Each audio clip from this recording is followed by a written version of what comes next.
तो hello champions, क्या हाल है सबके। तो some basic concepts of chemistry का 5वां लेक्चर आज, और ये लास्ट लेक्चर होएगा इसका, ठीक है। तो आज पढ़ेंगे नॉर्मेलिटी, और नॉर्मेलिटी पढ़ने से पहले हम पढ़ेंगे ग्राम इक्विवेलेंट मास, ठीक है। तो ये इंपॉर्टेंट है, ग्राम इक्विवेलेंट मास अगर ये आ गया तो नॉर्मेलिटी चिटकियों का खेल हो जाएगा, ठीक। तो शुरुआत हम करेंगे ग्राम इक्विवेलेंट मास से, और ये सब के लिए है, IIT, JEE, NEET and board exams के लिए, क्योंकि सब कुछ इंपॉर्टेंट है ना, तो सब क्लासेस में सब आता है आजकल। हम बढ़ते हैं लेक्चर को, स्टार्ट करते हैं ग्राम इक्विवेलेंट मास से। तो शुरू करते हैं लेक्चर को इक्विवेलेंट मास से। तो इसका पहले ये जानेंगे हम, ये कंसेप्ट आया ही क्यों है, ठीक है। तो इसके लिए मैं एक रिएक्शन ले लेता हूँ। तो एक रिएक्शन दी हमें H2SO4 और प्लस का है अपना NaOH, और ये हमें देता है Na2SO4 और प्लस का H2O, ठीक है। तो जो ये वाली रिएक्शन है अपनी, ये बैलेंस्ड रिएक्शन नहीं है। क्यों? क्योंकि यहाँ पे सोडियम का एक एटम है, यहाँ पे 2 है, तो इसको हम 2 से मल्टीप्लाई करेंगे यहाँ पे, ठीक है। तो 2, अब देखो 2 Na हो गए और 2 ऑक्सीजन हो गए, और 4 ये, 4 और 2 6 ऑक्सीजन, तो 4 ये और 2 पे यहाँ पे भी गुणा करना पड़ेगा हमें, ठीक है। तो मैं जो ये कोफिशिएंट लिख रहा हूँ, ये स्टोइकियोमेट्रिक कोफिशिएंट, यहाँ पे मैं व्हाइट पेन से लिख देता हूँ इनको, क्योंकि हमें पहले बैलेंस करनी पड़ती है इक्वेशन, जो भी है, जो कोई भी हमें इक्वेशन दी रहेगी हमें उसको पहले बैलेंस करना पड़ेगा। तो यहाँ पे सोडियम के 2 एटम, यहाँ पे भी 2 हो जाएंगे, 2 से मल्टीप्लाई करेंगे तो। अब यहाँ पे देखो 2 ऑक्सीजन ये हो गए और 4 ऑक्सीजन ये हो गए, तो 6 ऑक्सीजन हो गए टोटल।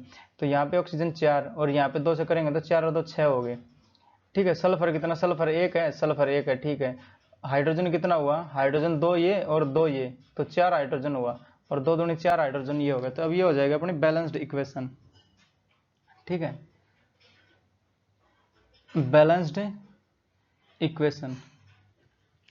तो हम क्या करेंगे, हमें पहले जो इसका 1 मोल इसका है, जैसे अगर यहाँ पे लिखूं तो 1 मोल, और जो ये बनता है ये भी 1 मोल, जो सोडियम सल्फेट बना है ये भी 1 मोल ही बना है।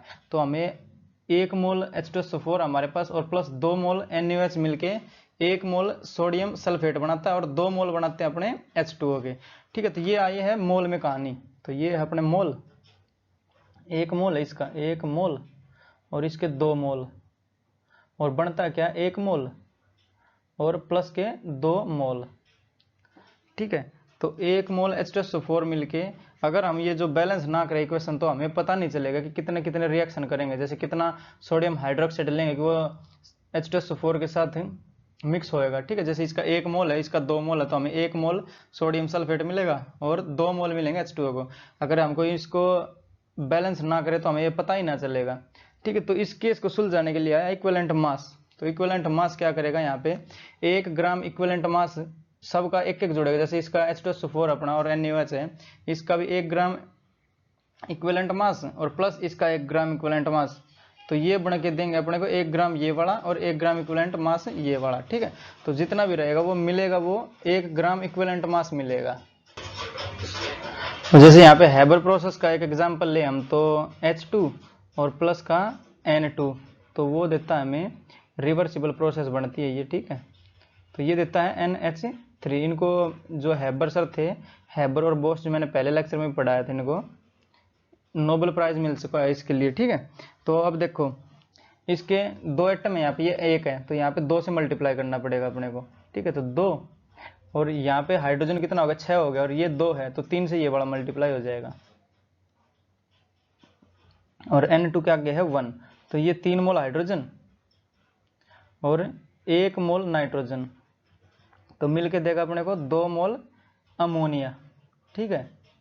तो अगर हम इसको जो रिएक्शन है इसको बैलेंस ही ना करें तो हमें पता ही नहीं चलेगा कितना मोल हाइड्रोजन का मिलके नाइट्रोजन के साथ कितना अमोनिया प्रोड्यूस करेगा, ठीक है। अगर ये बैलेंस ना करें हमें तो पता ही नहीं चलेगा। अगर इसका मोल की बारी ना लें, हम मोल को ना लें, तो equivalent 1 gram equivalent mass hydrogen का मिलके 1 ग्राम इक्विवेलेंट मास नाइट्रोजन के साथ बनाएगा अपना NH3 1 ग्राम इक्विवेलेंट, ठीक है। ये कंसेप्ट है अपना इक्विवेलेंट मास का, इसलिए आया है। तो इसको दिखाऊंगा भी एक बार कैसे एक ग्राम ये बनेगा, इक्विवेलेंट मास बनेगा, ठीक है। तो उसके लिए पहले इसका फॉर्मूला देख लेते हैं हम। तो इक्विवेलेंट मास का फॉर्मूला हो जाएगा अपना, इक्विवेलेंट मास बराबर हो जाएगा मोलिक्यूलर मास या जैसे मॉलिक्यूल दे रखा है या फिर मोलर मास रख देंगे हम। ये मॉलिक्यूल दे रखा है तो यहाँ पे मॉलिक्यूलर मास रख दूंगा, मॉलिक्यूलर मास, और डिवाइड बाय हो जाएगा x, और ये x कहलाएगा अपना वैलेंसी फैक्टर, वैलेंसी फैक्टर। इस वैलेंसी फैक्टर को अभी समझेंगे क्या चीज़ है ये, ठीक है। तो ये अपना फॉर्मूला बन जाएगा इक्विवेलेंट मास बराबर हो जाएगा मॉलिक्यूलर मास और डिवाइड बाय फैक्टर या फिर वैलेंसी फैक्टर x, ठीक है। तो ये इंपॉर्टेंट है इसका। नॉर्मेलिटी पढ़ेंगे तो नॉर्मेलिटी सारी बेस्ड इसी पे, इक्विवेलेंट मास पे बेस्ड है नॉर्मेलिटी। तो जो अपना वैलेंसी फैक्टर है इसको समझते हैं। जैसे हमारे पास जो भी इक्वेशन रहेगी वो या तो एसिड रहेगा उसमें, या फिर बेस रहेगा, या फिर सॉल्ट रहेगा, ठीक है। तो एसिड, बेस और सॉल्ट, एसिड, बेस, या फिर अपना रहेगा तीसरा जो न्यूट्रल रहेगा यानी सॉल्ट, ठीक है। तो एसिड के केस में जो जीटा है अपना ये वाला एक्स है वैलेंसी फैक्टर, वो हो जाएगा बेसिसिटी।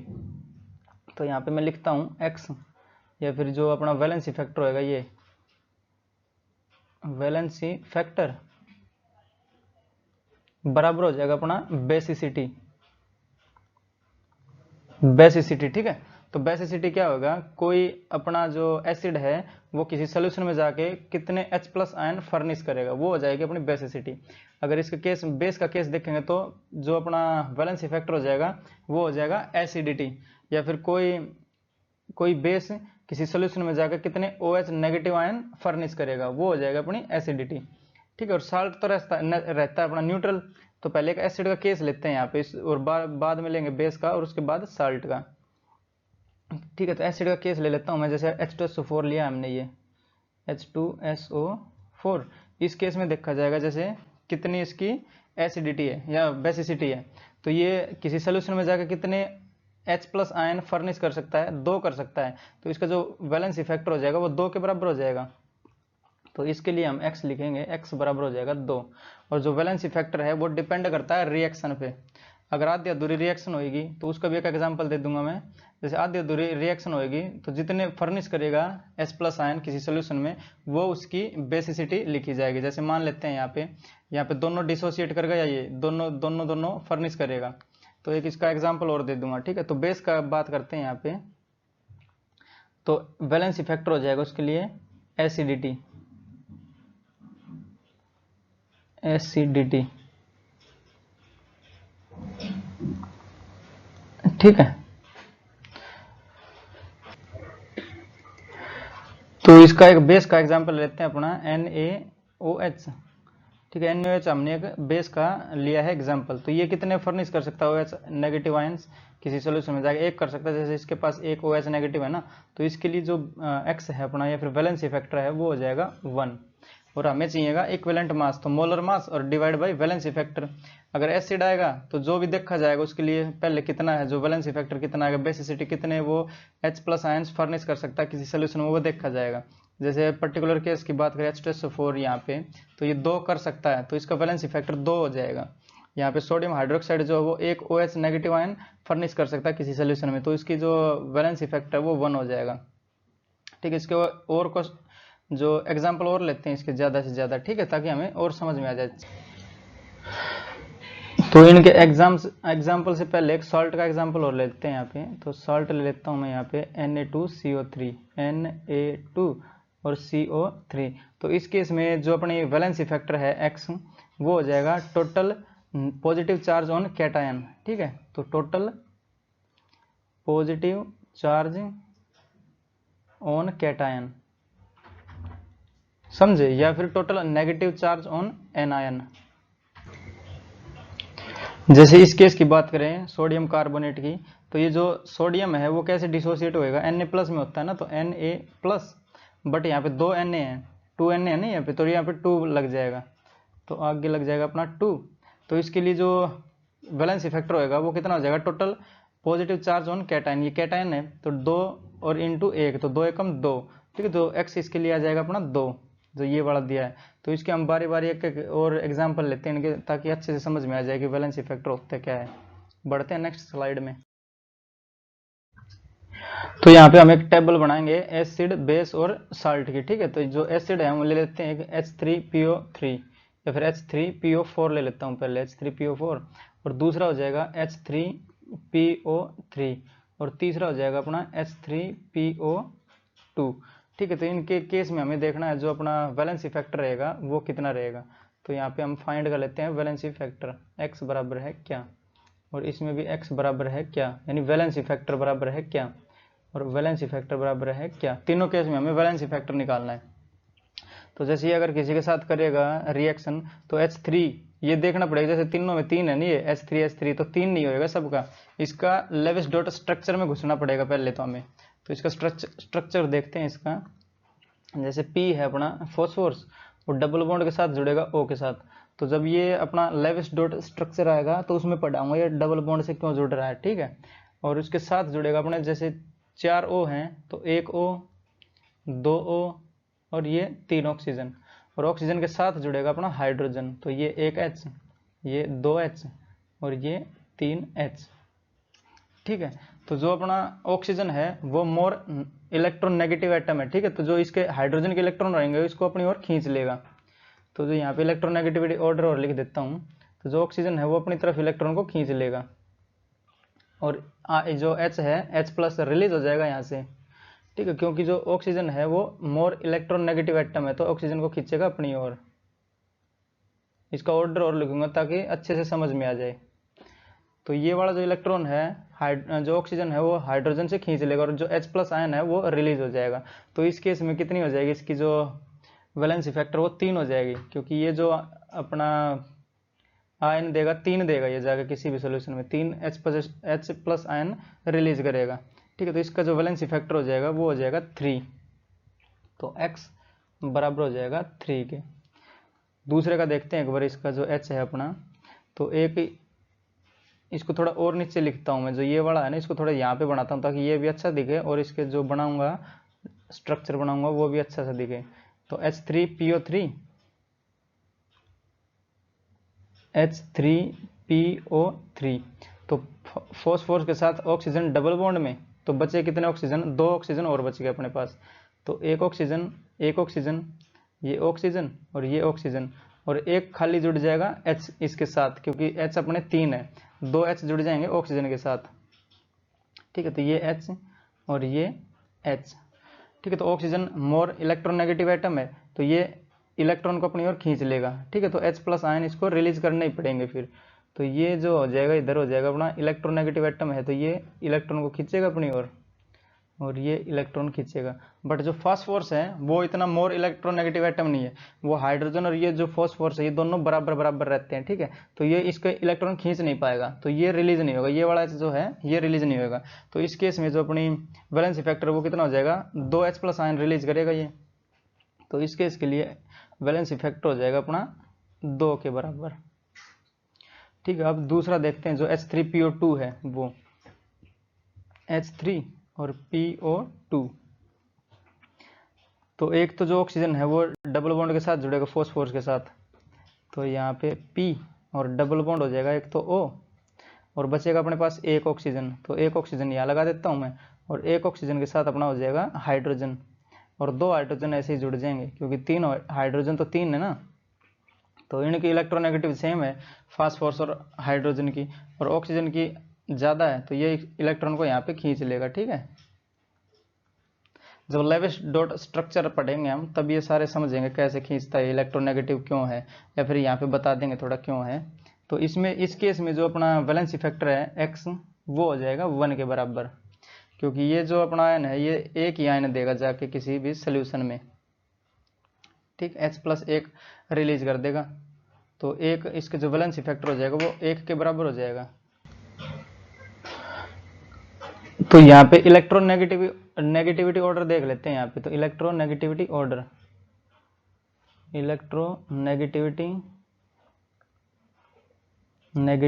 ऑर्डर, तो पहले जो होता है वो जो फ्लोरीन होता है अपना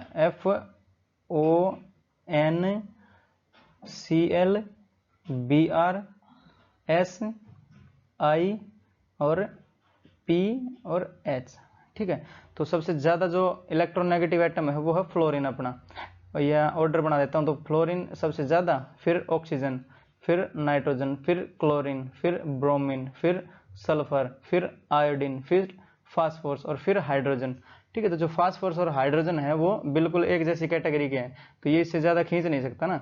इलेक्ट्रोनेगेटिविटी मतलब जो अपने इलेक्ट्रॉन को है ना, जो अपना खींच के रखे, जैसे दूसरे किसी एटम के इलेक्ट्रॉन को खींच लाए।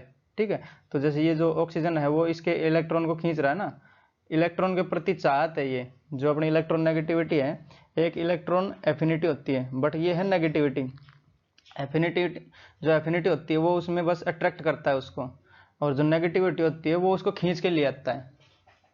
ठीक है, तो फ्लोरीन का क्यों है, क्योंकि फ्लोरीन का जो नंबर है वो है 9 पे, और 9 का जो अगर इलेक्ट्रॉनिक कॉन्फ़िगरेशन देखें तो उसमें 2 और 7 रहता है। तो पहले वाली सेल में 2 इलेक्ट्रॉन और फिर बचेंगे 7। तो जो यूनिवर्स में कोई भी चीज़ है वो रहना चाहती है अपने लोवेस्ट एनर्जी में। जैसे इसके पास एक इलेक्ट्रॉन और आ जाए फ्लोरीन के साथ ही, तो ये 10 बन जाएगा इसका, तो एक इसका जो कॉन्फ़िगरेशन है वो पूरा हो जाएगा ना, ऑक्टेट पूरा हो जाएगा, 2 का 8 का 10 का, तो ये इनर्ट गैस की तरह हो जाएगा। जैसे अगर फ्लोरीन से आगे देखें तो नियोन है, नियोन एक इनर्ट गैस है, वो किसी के साथ रिएक्शन ही नहीं करेगी। ठीक है, तो सब चाहते हैं कि अपने कम से कम एनर्जी में पड़े रहें। ठीक है, पूरे ब्रह्मांड का यही सीन है। जब थर्मोडायनेमिक्स पढ़ेंगे तो उसमें भी यही जो लॉज आते हैं अपने, यही आते हैं कि everything in the universe wanted to, जो अपनी लोवेस्ट एनर्जी है उसमें रहना चाहता है। ठीक है, तो ये वाला जो इसका ऑर्डर हो जाएगा, तो इस ऑर्डर के बेस पे बनते हैं ये वाला जो लेविस डॉट स्ट्रक्चर है वो। तो ये एसिड का क्लियर हो गया होगा अभी तक, तो कोई डाउट? तो अब बेस की बात कर लेते हैं। जैसे बेस में यहाँ पे मैं ले लेता हूँ CaOH होल ट्वाइस। ठीक है, तो इसमें कितने OH नेगेटिव आयन से रिलीज कर सकता है, वो 2 हो जाएगा। तो यहाँ पे जो X हो जाएगा अपना वैलेंसी फैक्टर, वो हो जाएगा 2 के बराबर। अगर और लें यहाँ पे हम, तो AlOH होल थ्राइस ले लेते हैं, AlOH होल थ्राइस। तो इसमें भी कितना हो जाएगा वैलेंसी फैक्टर इसका, 3 हो जाएगा इसका भी, X बराबर हो जाएगा 3। साल्ट की बात कर लेते हैं अब यहाँ पे, तो साल्ट ले लेता हूँ जैसे Na2CO3, Na2 और CO3। ठीक है, तो Na पे कितने टोटल पॉजिटिव चार्ज रहेगा, 2 रह जाएगा। ये जो सॉल्ट है इस पे +2 रहेगा, क्योंकि ये 2 जो कैटायन पे कितना नेगेटिव पॉजिटिव चार्ज रह सकता है, 2 रहेगा यहाँ पे। तो X बराबर हो जाएगा 2, क्योंकि सोडियम की जो वैलेंसी वो 1 रहती है और 2 सोडियम अपने पास, तो 2 हो जाएगा इस पर टोटल पॉजिटिव चार्ज, या फिर टोटल नेगेटिव चार्ज इस पर कितना रहेगा, 2 का ही रहेगा। ठीक, और ले लेते हैं जैसे AlCl3, Al और Cl3, तो इसके लिए कितना हो जाएगा total positive charge on cation, इस पे 3 हो जाएगा फिर, तो X इसके लिए हो जाएगा इस केस में 3। समझे? एक दो और ले लो इसके, जैसे MgSO4 ले लिया हमने, MgSO4 मैग्नीशियम सल्फेट। ठीक है, तो इसमें मैग्नीशियम के कितने चार्ज आ जाए, 2+ आ जाएगा, तो X बराबर हो जाएगा 2 के बराबर। ठीक है,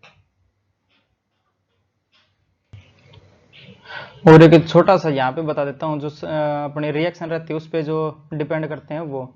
तो यहाँ पे एक रिएक्शन लिख लेता हूँ मैं, इसी में पता चल जाएगा हमें। जैसे H2SO4 है अपने पास, H2SO4, और वो रिएक्ट कर रहा है किसके साथ, सोडियम हाइड्रोक्साइड के साथ।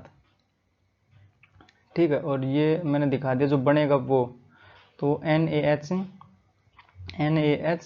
और SO4 और प्लस बनेगा H2O।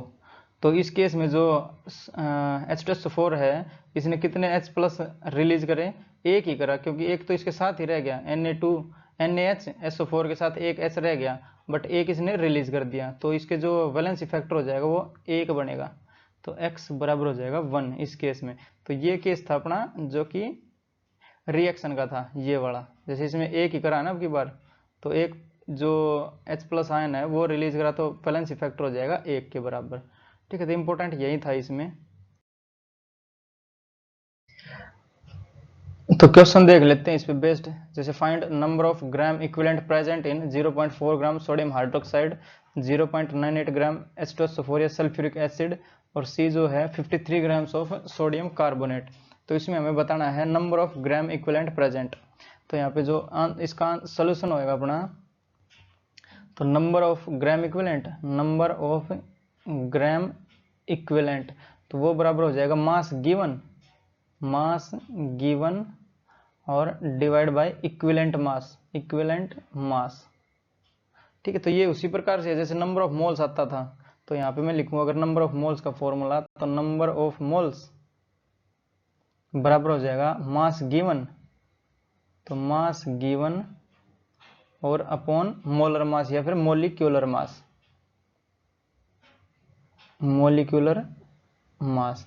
ठीक है, ये नंबर ऑफ मोल्स निकालने का तरीका था। उसी प्रकार से नंबर ऑफ ग्राम इक्विवेलेंट निकलेंगे। ठीक है, तो बस इसमें जो चेंज है वो है यहाँ पे मोलिकुलर मास है और यहाँ पे है ग्राम इक्विवेलेंट मास। ठीक है, तो यहाँ पे नंबर ऑफ ग्राम इक्विवेलेंट निकल जाएगा अपना। तो ये हमने सीख लिया इक्विवेलेंट मास निकालना, पिछले स्लाइड्स में सीखा है। तो इक्विवेलेंट मास बराबर हो जाएगा अपना मोलर मास, मोलर मास और डिवाइड बाई एक्स, या फिर ये हो जाएगा अपना वैलेंसी फैक्टर, जो एसिड बेस और साल्ट के लिए हमने निकालना सीखा पिछली स्लाइड में। ठीक है, तो ये फॉर्मूला यूज होंगे इसमें। बस अपने पास गिने चुने दो ही फॉर्मूले हैं, ये वाला और ये वाला। तो नंबर ऑफ ग्राम इक्विवेलेंट हमें निकालना है, तो पहले वाले के लिए देख लेते हैं। तो नंबर ऑफ ग्राम इक्विवेलेंट बराबर हो जाएगा पहले वाला यानी ए के लिए, तो ये है अपना, जैसे इसके लिए है तो 0. मास गिवन 0.4 ग्राम है, तो ये हो जाएगा 0.4 और डिवाइड बाय इक्विवेलेंट मास। तो इक्विवेलेंट मास के लिए ये वाला फॉर्मूला यूज करेंगे हम, मोलर मास और डिवाइड बाई एक्स। तो एक्स चला जाएगा ऊपर और मोलर मास रह जाएगा नीचे।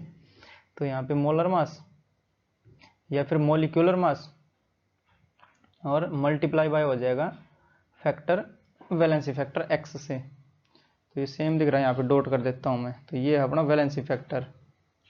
ठीक है, तो यहाँ पे देखते हैं जैसे 0.4 है, मोलर मास कितना होगा सोडियम हाइड्रोक्साइड का, तो सोडियम का 23, ऑक्सीजन का 16 और एक ये, तो 16 और 1 17 और 23 40। तो यहाँ पे मोलर मास हो जाएगा अपना 40। तो यहाँ बराबर करके लिख देता हूँ इसको, तो बराबर हो जाएगा अपना 0.4 और अपॉन 40 और इनटू जो वैलेंसी फैक्टर है वो, ये वैलेंसी फैक्टर कितना आएगा NaOH में, जो NaOH जो अपना बेस होता है उसके लिए जो वैलेंसी फैक्टर है वो है एसिडिटी, यानी कितने OH नेगेटिव आयंस किसी सोल्यूशन में जाके ये फर्निश कर सकता। तो यहाँ पे 1 कर देगा ये, तो यहाँ पे इसके वैलेंसी फैक्टर हो जाएगा 1, तो मल्टीप्लाई बाई 1। ठीक है, तो ये 1/100 हो जाएगा, तो नंबर ऑफ ग्राम इक्विवेलेंट हो जाएगा अपना 1/100, तो बराबर हो जाएगा 1/100। या फिर इसको और लिख सकते हैं हम 0.01। ठीक है, तो ये हो जाएगा 0.01 ग्राम इक्विवेलेंट, और ये हमारा इसका आंसर हो जाएगा पहले वाले का। तो दूसरे वाले के लिए क्या करेंगे हम, जैसे 0.98 ग्राम है, यहाँ पे बी वाला लिख लेता हूँ मैं पहले। तो बी वाला जो दिया है हमें क्वेश्चन, उसके लिए हो जाएगा 0.98 और डिवाइड बाई मोलर मास और इनटू इसका जो वैलेंसी फैक्टर हो जाएगा वो। तो मोलर मास कितना हो जाएगा, हाइड्रोजन का 2 तो ये हो जाएगा। ठीक है, क्योंकि 2 हाइड्रोजन है और 1 हाइड्रोजन का 1 होता है, तो 2 हाइड्रोजन का 2 प्लस सल्फर का होता है 32, तो यहाँ पे हो जाएगा सल्फर का 32 और प्लस जो अपना ऑक्सीजन उसका 1 का 16 होता है, तो 4 है, तो 16 चौके 64, तो ये हो जाएगा 64। तो ये भी 98 बनेगा सारा, और ये 1/100 बन जाएगा, और इनटू चाहिए हमें वैलेंसी फैक्टर इसका, तो इनटू वैलेंसी फैक्टर एक्स।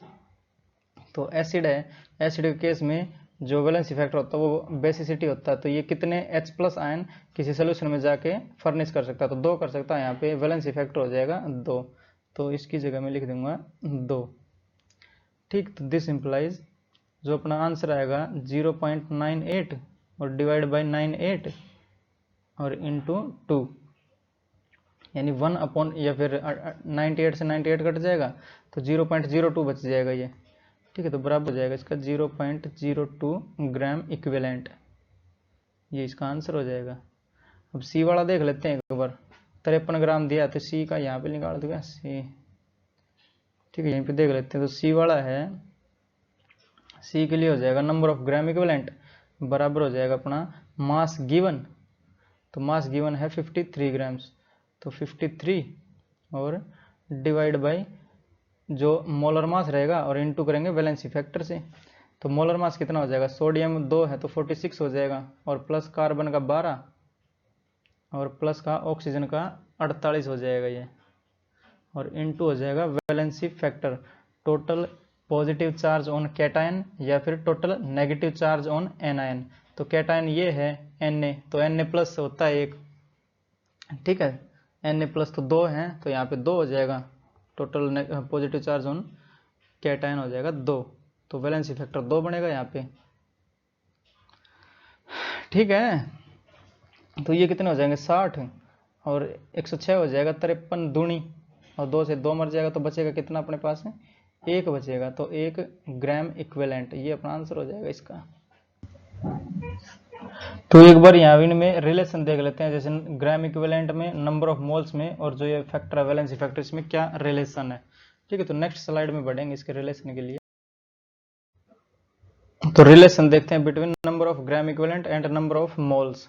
तो हम ये करेंगे नंबर ऑफ ग्राम इक्विवेलेंट से, नंबर ऑफ ग्राम इक्विवेलेंट। तो इसका जो फॉर्मूला अपना वो क्या है, मास गिवन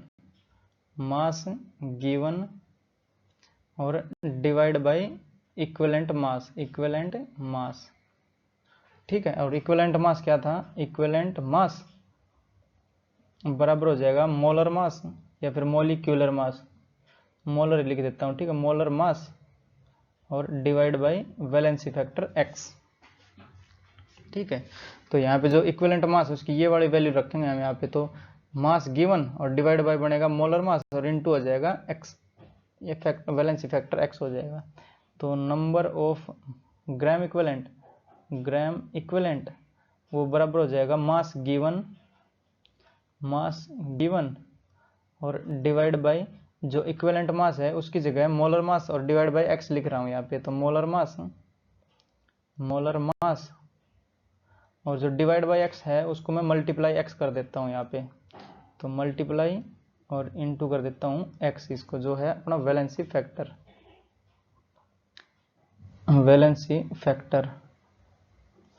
ठीक है। तो ये क्या होता है, mass given upon molar mass, ये होता है नंबर ऑफ मोल्स, ठीक है। तो नंबर ऑफ ग्राम इक्विवेलेंट बराबर हो जाएगा नंबर ऑफ मोल्स और इनटू वैलेंसी फैक्टर,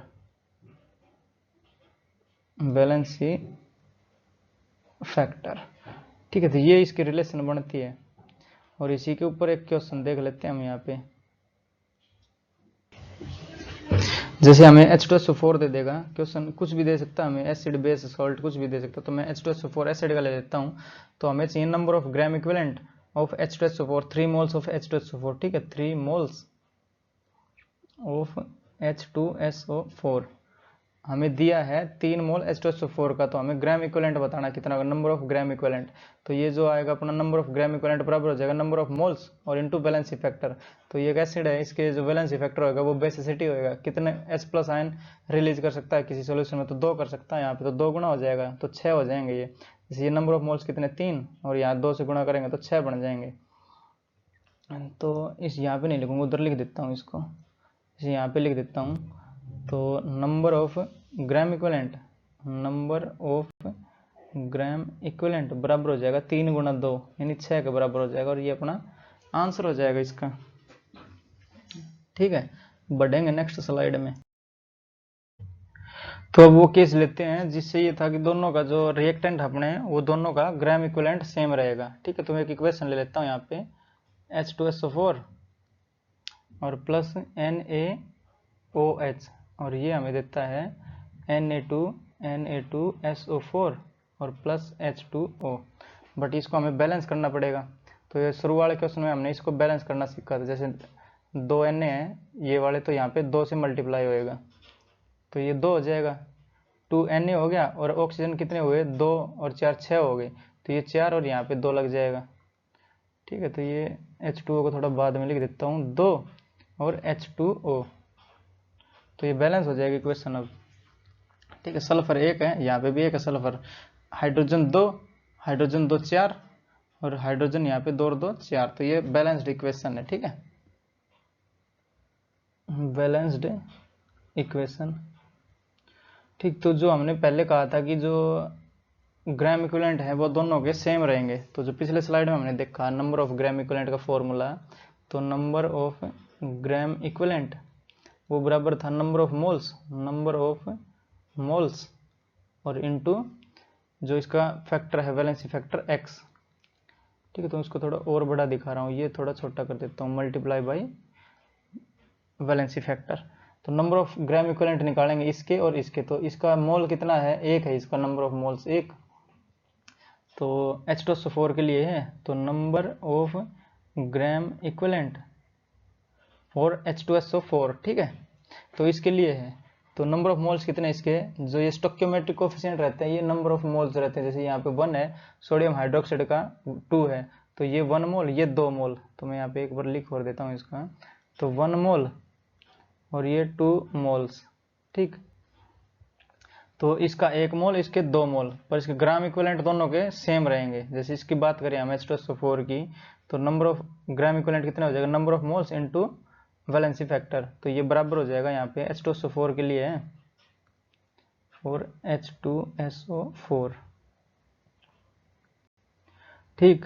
तो नंबर ऑफ मोल्स कितना है H2SO4 का 1, तो यहाँ पे हम रखेंगे 1 और इनटू कर देंगे हम जो इसका वैलेंसी फैक्टर है। तो ये एक एसिड है तो बेसिसिटी इसका वैलेंसी फैक्टर रहेगी। तो ये 2H+ आयन किसी भी सोल्यूशन में जाके फर्निश कर सकता है, तो इसके जो मल्टीप्लाई हो जाएगा 2 से। तो नंबर ऑफ ग्राम इक्विवेलेंट कितना आया, 2 के बराबर आ गया यहाँ पे, तो बराबर 2। और इसी प्रकार से इसके देखते हैं, जैसे सोडियम हाइड्रोक्साइड के 2 मोल हैं और ये फर्निश कितने कर सकता है, एक OH- आयन फर्निश कर सकता है किसी सोल्यूशन में, क्योंकि ये है अपना बेस, तो एसिडिटी हो जाएगी इसका वैलेंसी फैक्टर। तो यहाँ पे बात करें हम, तो number of gram equivalent for NaOH, तो वो बराबर हो जाएगा नंबर ऑफ मोल्स कितना NaOH के 2 और इनटू वैलेंसी फैक्टर हो जाएगा इसका 1। तो ग्राम इक्विवेलेंट कितना आया, 2 के बराबर आया। तो यही हम बोल रहे थे शुरू में, जो अगर मोल से पता नहीं चलता कभी भी, तो उसी के लिए ये आया। तो इक्विवेलेंट मास वाला या फिर ग्राम इक्विवेलेंट मास वाला जो अपना कंसेप्ट है वो, तो नंबर ऑफ ग्राम इक्विवेलेंट दोनों के सेम रहेंगे। जैसे इसका कितना 2 ग्राम इक्विवेलेंट और इसका कितना, इसका भी 2 ग्राम इक्विवेलेंट, ठीक है। तो ये वो केस था अपना। जैसे यहाँ पे एक और एग्जांपल लेता हूँ मैं, ठीक है। तो H3PO4 है, H3PO4 वो रिएक्ट कर रहा है अपना NaOH के साथ, NaOH, और हमें देता है Na3PO4 और प्लस H2O, ठीक है। ये हमें मिलता, पर हमें इसको बैलेंस करना पड़ेगा पहले, क्योंकि हमें पता तो है नहीं कितने मोल्स कितने के साथ मिलेंगे, ठीक है। जैसे Na है यहाँ पे 3, तो यहाँ पे भी 3 लिखा जाएगा, तो ये हो जाएगा 3 Na। अब देखो 3 Na हुआ तो 3 ऑक्सीजन भी हुए और 4 ये हो गए 7, तो 4 और 1 5, तो इसको कहाँ से 4 3 से कर देते हैं H2O को भी, ठीक है। 3 से कर देंगे यहाँ पे, तो 3 H2O, अब 7 7 हो गए ऑक्सीजन, जैसे 7 3 ये और 4 ये, 7 4 ये और 3 ऑक्सीजन ये होगी, 7 होगी। अब हमें करना, जैसे P तो है सेम, तो Na भी बैलेंस हो गया, P भी बैलेंस, O भी बैलेंस, और H की बारी अब, ठीक है। तो H3 ये है और 3H ये है, 6 हो गए, तो 3 दूनी 6H ये होगा, तो ये अपनी होगी बैलेंस्ड इक्वेशन, ठीक है, बैलेंस्ड इक्वेशन। तो इस केस में हमें इसके जो ग्राम इक्विवेलेंट है वो निकालेंगे हम, जैसे ये निकाला था इस केस में पहले वाले क्वेश्चन में। तो इसमें और देखते हैं कितने ग्राम इक्विवेलेंट आएंगे।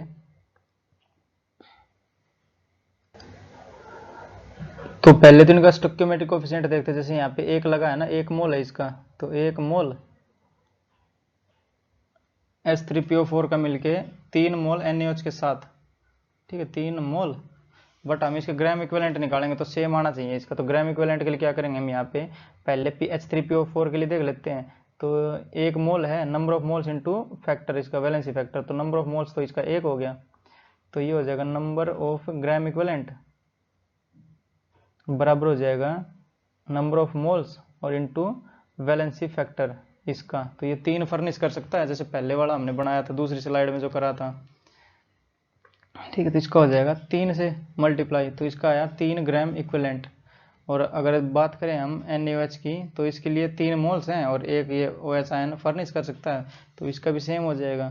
तो number of gram equivalent for NaOH वो भी सेम आ जाएगा 3, ठीक है, 3 ग्राम इक्विवेलेंट। तो यही हम बता रहे थे शुरू में, मोल से पता नहीं चलता, अगर इसका हम बैलेंस ना करे इक्वेशन को तो, बट हम किसी भी इक्वेशन के लिए कह सकते हैं जो उसके नंबर ऑफ ग्राम इक्विवेलेंट है वो सेम होंगे, कितने भी रिएक्टेंट हो यहाँ पे 1 2 3 हो कुछ भी हो, सबका एक एक ग्राम इक्विवेलेंट सबका सेम रहेगा, चाहे वो 3 ग्राम जुड़े चाहे 4 ग्राम जुड़े, जैसे इसमें 3 ग्राम इक्विवेलेंट आया, इसमें 3 ग्राम इक्विवेलेंट आया, 3 ग्राम इक्विवेलेंट H3PO4 का मिलके 3 ग्राम NaOH के साथ मिलके ये बनाता है अपना, ठीक है, जो भी प्रोडक्ट आता है वो। तो अब बढ़ेंगे हम नॉर्मेलिटी की तरफ।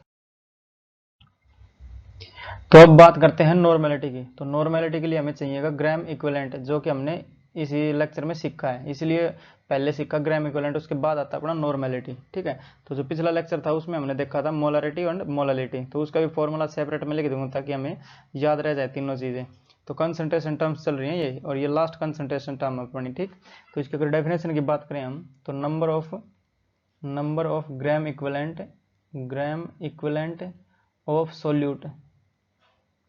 Of solute present in 1 litre solution, present in 1 litre solution.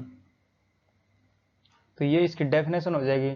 अगर इसके फॉर्मूले की बात करें तो नॉर्मेलिटी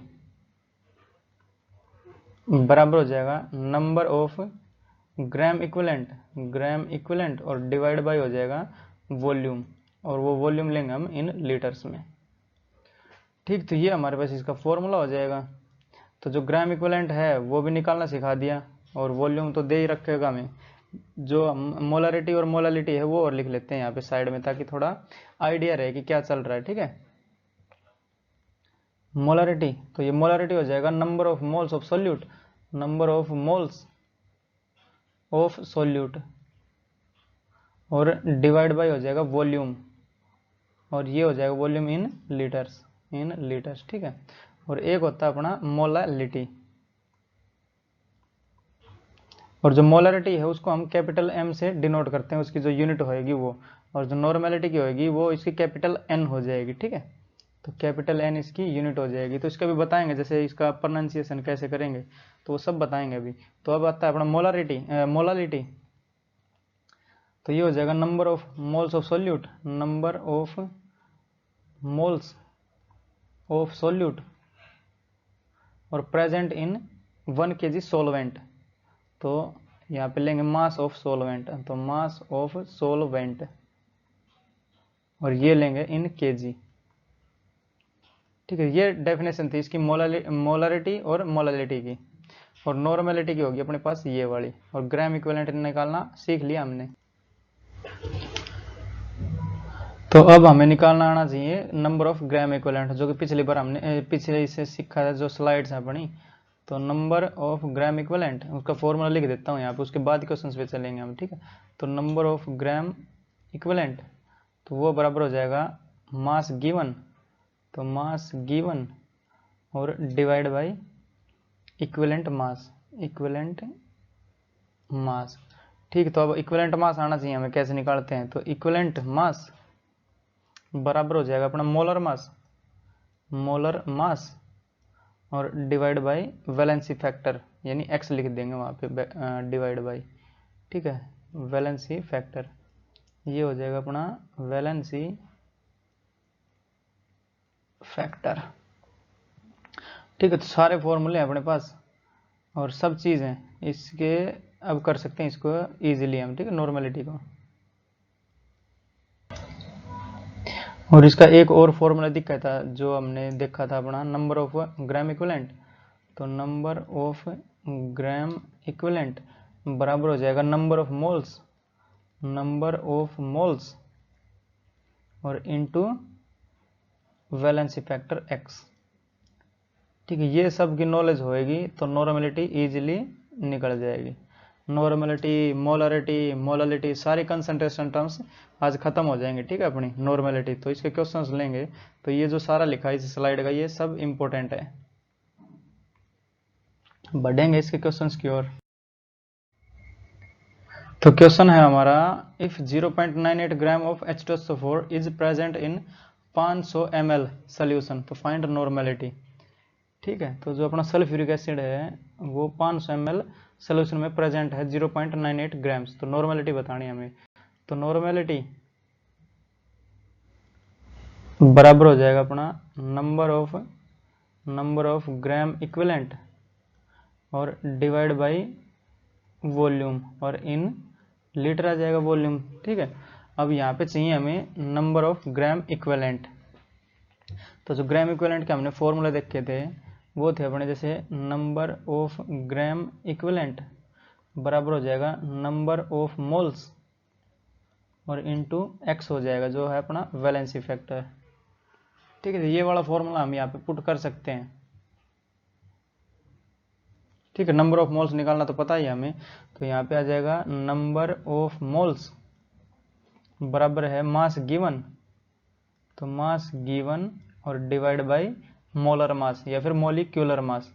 तो जो H2SO4 का मोलिकुलर मास कितना होगा, हाइड्रोजन का 1 आता है पर 2 हाइड्रोजन है तो 2, और प्लस सल्फर कितना हो जाएगा 32, और 16 ऑक्सीजन का होता है 16 चौक 64 हो जाएगा टोटल 4 का। ठीक है, तो 32 और प्लस 64। ठीक है, मास गिवन कितना है, मास गिवन है 0.98 ग्राम्स, तो यहाँ पे मास गिवन की जगह में 0.98 ग्राम लिख देता हूँ अपना, और इनटू हो जाएगा जो नंबर ऑफ मोल्स निकाले तो इनटू नहीं करेंगे यहाँ पे। ठीक, तो ये सबका जोड़ होएगा 98 और ये है अपना 98 ऊपर, तो 0.01 आ जाएगा, तो नंबर ऑफ मोल्स आ जाएगा अपना, नंबर ऑफ मोल्स बराबर हो जाएगा 0.01। ठीक, बट हमें क्या चाहिए, हमें चाहिए नंबर ऑफ ग्राम इक्विवेलेंट, तो यहाँ पे हमें वैलेंसी फैक्टर देखना पड़ेगा।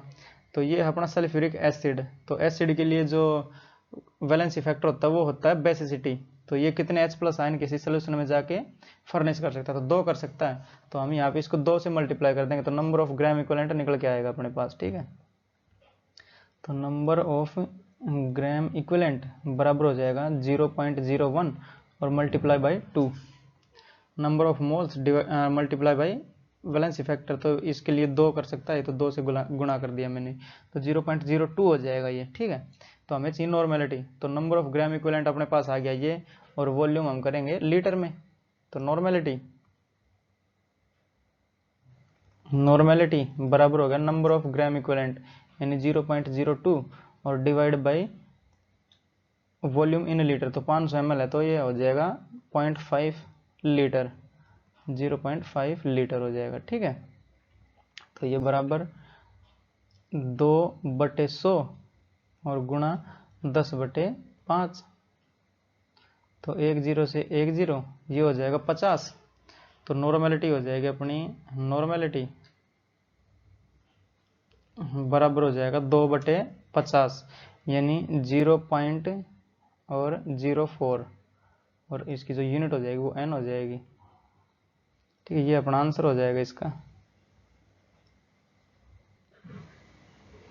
तो जो नॉर्मेलिटी के लिए हमें नंबर ऑफ ग्राम इक्विवेलेंट निकालना आना चाहिए। ठीक है, ग्राम इक्विवेलेंट कैसे निकलेगा, या तो ये फॉर्मूला लगा लो या फिर वो जो अपना मास और डिवाइड बाय अपना जो इक्विवेलेंट मास रहता है वो लगा लो।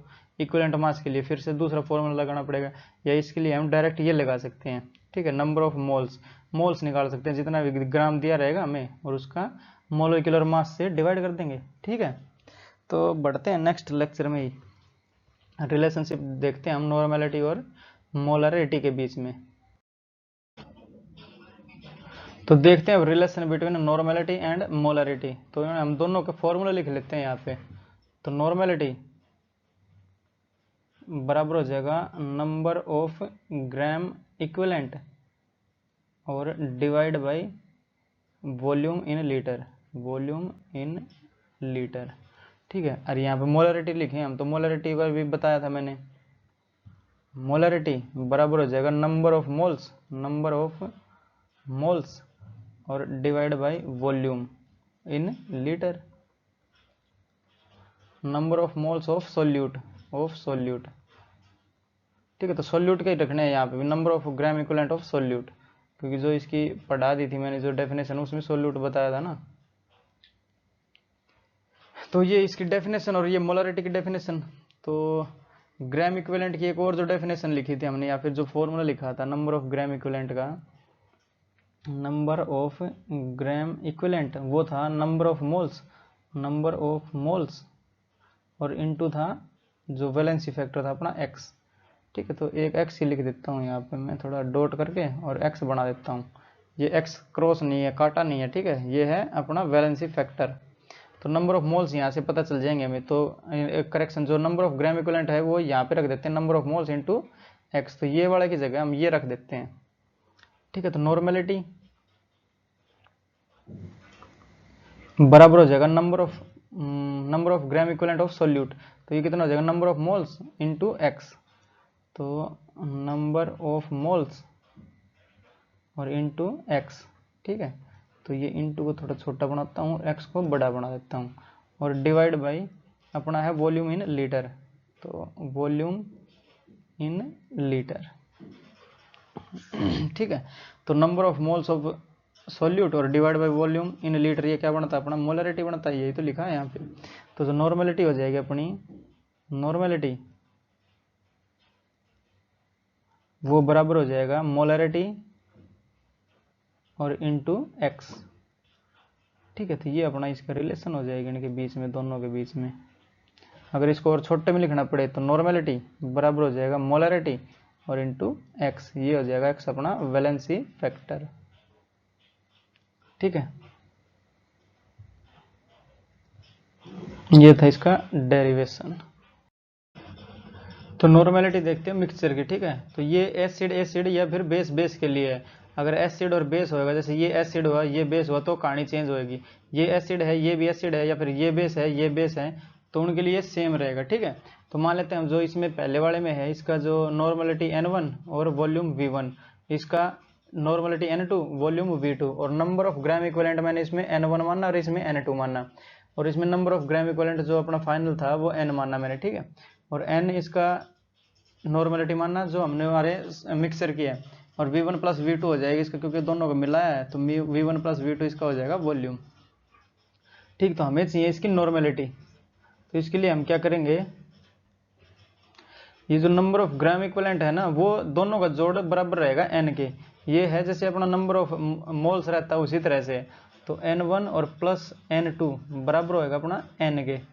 तो इसी हिसाब से हम इस इक्वेशन को बनाएंगे, जो हमें नॉर्मेलिटी चाहिए मिक्सचर की, ये वाला N चाहिए हमें। तो N1 क्या हो जाएगा, तो यहाँ पे नॉर्मेलिटी का फॉर्मूला लिखो यहाँ पे मैं, तो नॉर्मेलिटी बराबर हो जाएगा नंबर ऑफ ग्राम इक्विवेलेंट और divide by volume in litres. तो वॉल्यूम को क्या करेंगे हम उधर मल्टीप्लाई कर देंगे, तो N और V हो जाएगा। वॉल्यूम को V दिखा रहा हूँ मैं यहाँ पे, ठीक है। तो V दिखाया मैंने वॉल्यूम को। तो नंबर ऑफ ग्राम इक्विवेलेंट, तो N1 क्या आ जाएगा, ये N और V, N1 क्या हो जाएगा N1 V1, तो यहाँ पे मैं लिखूंगा N1 V1 प्लस जो N2 है वो रहेगा N2, यानी N2 और V2, तो ये हो जाएगा अपना N2 और V2, और बराबर N क्या रहेगा अपना, N रहेगा ये दोनों का गुणा, तो N into V1 plus V2, तो ये V1 प्लस V2 जो मल्टीप्लाई में रहेगा वो डिवाइड में आ जाएगा, और N उधर रह जाएगा अपना, तो ये N, और जो मल्टीप्लाई में V1 प्लस V2 था वो इसको मैं यहाँ पे डिवाइड कर दे रहा हूँ, तो V1 और प्लस V2। ये नॉर्मेलिटी आ गई अपनी मिक्सचर की, जब दोनों कंटेनर जो हमने लिए हैं या तो एसिडिक हो या फिर बेसिक हो, दोनों। एसिड बेस में जो ज़्यादा रहेगा वैसा रिएक्ट करेगा, ये जैसे एसिडिक ज़्यादा रहा तो ये एसिडिक रहेगा अपना सोल्यूशन, अगर बेसिक ज़्यादा रहा तो ये बेसिक रहेगा, अगर दोनों बराबर रहे तो ये न्यूट्रल रह जाएगा अपना, ठीक है। तो ये हो जाएगा अपना N1 V1 और प्लस N2 V2 एक मिक्सचर का, जब एसिड एसिड या फिर बेस बेस है दोनों, ये भी एसिड ये भी एसिड, या फिर ये बेस या फिर ये बेस। तो इस केस में जो नॉर्मेलिटी आएगी वो अपनी आ जाएगी N बराबर हो जाएगा अपना N1 V1 plus N2 V2 और divide by V1 plus V2, V1 और प्लस V2, ठीक है। तो ये हो जाएगी नॉर्मेलिटी ऑफ मिक्सचर, ठीक है। एक ये केस लेते हैं हम, कौन सा, जब ये एसिड हो ये बेस हो, या फिर एसिड बेस हो, एक केस लेते हैं ये वाला। हम बढ़ते हैं नेक्स्ट स्लाइड में। तो एसिड और बेस के केस में क्या है, ये मैंने एसिड माना और इसको माना मैंने बेस, ठीक है। और ये है अपना मिक्सर, तो मैं इसको Na बोल देता हूँ, इसकी जो नॉर्मेलिटी आएगी वो, और Va बोल देता हूँ इसको, ठीक है। इसको Nb बोल देता हूँ क्योंकि बेस है, और वो एसिड है इसलिए A लिख दिया मैंने, और ये हो गया Vb, ठीक। और ये न्यूट्रल है अपना, तो इसको Na और Va और प्लस Vb, ठीक है। ये मैंने माना। तो इसके केस बनेंगे, जैसे एसिड ज़्यादा हुआ तो ये क्या आएगा, बेस ज़्यादा हुआ तो क्या आएगा, और दोनों बराबर है तो न्यूट्रल आएगा, ठीक है। तो जैसे मान लेते हैं जो एसिड है वो ग्रेटर देन है, ठीक है। तो मीडियम जो ये बनेगा अपना, ये एसिडिक मीडियम बनेगा क्योंकि एसिड की मात्रा ज़्यादा है इसमें। एसिड ग्रेटर देन बेस बोल देता हूँ मैं यहाँ पे, तो केस 1 बनेगा नहीं, ये केस 1 ये बराबर हो जाएगा एसिड ग्रेटर देन बेस। तो जो ये होएगा NaVa, जो number of moles number of gram equivalent तो सेम रहेगा इसमें, तो ये N1 और ये N2 और ये N बोल देता हूँ मैं, ठीक है। तो ये क्या बनेगा इसके लिए ग्राम इक्विवेलेंट क्या बनेगा, NaVa बन जाएगा। तो Na और Va, ए छोटा लिख देता हूँ, एसिड का A और एसिड का A, और ये हो जाएगा NB और VB, जो अपना N बेस बोल देता हूँ इसको मैं, और ये N एसिडिक वाले में, ठीक है। इसको N2 की जगह B लिख लो और 1 की जगह A लिख लो, एसिड और बेस, ठीक। तो अगर पहला केस है अपना एसिड ज़्यादा है तो ये हो रहेगा एसिडिक मीडियम, तो जितने बेस रहेंगे उतने कम हो जाएंगे, जैसे NaVa और माइनस हो जाएगा NbVb, तो Na और Va माइनस NB और Vb डिवाइड बाय हो जाएगा Va प्लस Vb, और ये हो जाएगी नॉर्मलिटी ऑफ एसिडिक मीडियम की, या फिर इसको सिंपल नॉर्मलिटी रहने देता हूँ, ठीक है, वो मिक्सचर बोल देता हूँ इसको।